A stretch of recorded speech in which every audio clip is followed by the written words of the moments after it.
It had been a long, exhausting day. Mark slumped into the old, worn-out armchair, rubbing his temples as the weight of unpaid bills and endless worries bore down on him. He had been working 2 jobs just to keep food on the table for his 7-year-old son, Liam, but no matter how hard he tried, it felt like life was slipping through his fingers. That night, as Mark stood on his back porch, staring at the moon through the skeletal branches of the trees, he heard something. A faint, delicate sound, like wind chimes, but softer. His backyard was overgrown, filled with wild bushes and patches of untamed grass, but as he stepped forward, he saw something glimmering under the pale light. A small, trembling figure lay curled beneath the old oak tree. Her translucent wings shimmered like liquid silver, tattered and torn. Her dress, woven from petals and stardust, was stained with dirt and dried blood. She looked fragile, barely breathing. Mark hesitated, his heart pounding. He had heard bedtime stories about fairies when he was a kid, but this was real. Slowly, he crouched beside her, his fingers hovering uncertainly above her tiny body. Then, her eyes fluttered open, deep, iridescent pools of violet. A weak whisper escaped her lips. "Help me." Without thinking, Mark scooped her up, cradling her in his hands as he rushed inside. Whatever had happened to this creature, he knew one thing: she was in danger. And for some reason, he felt an overwhelming need to protect her. The next morning, Mark awoke to the sound of Liam's giggles. It had been so long since he'd heard his son laugh so freely, and it sent a warmth through his chest. But then he remembered the fairy. Rushing to the kitchen, he found her perched on the windowsill, bathed in the golden morning light. Her wings had healed slightly, though they still bore faint scars. She turned, her delicate features glowing with gratitude. "I owe you my life," she said softly. "My name is Silva." Mark could barely find his voice.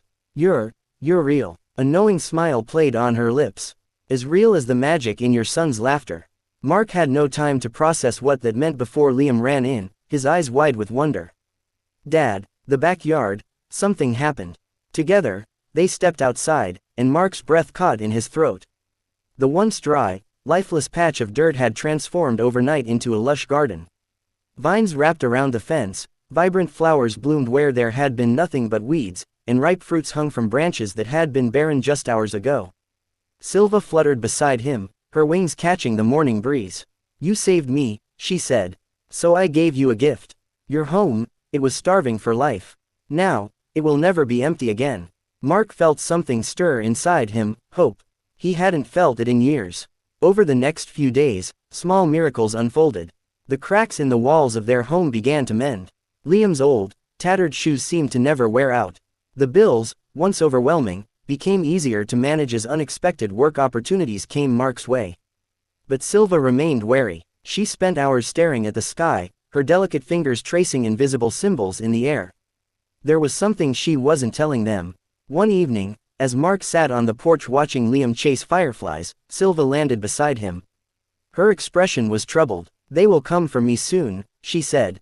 Mark's stomach tightened. "Who?" "The ones who hunt my kind," she whispered. "The hollow ones." She explained that she had escaped from a dark force that sought to drain the magic from fairies, using it to fuel their endless hunger for power. She had fled for days, barely escaping their grasp before crashing into Mark's backyard. Mark clenched his fists. "You're safe here. I won't let anyone hurt you." But Silva shook her head. "They can smell magic. And now, they know I'm here." That night, a heavy fog rolled in, thick as smoke. The wind carried eerie whispers, like voices from another world. Mark bolted upright in bed, sensing something was wrong. Then, Liam screamed. Mark sprinted into his son's room, his heart hammering. The window was wide open, the curtains billowing violently. Liam was huddled on his bed, eyes wide with terror. "There was something outside," he choked out.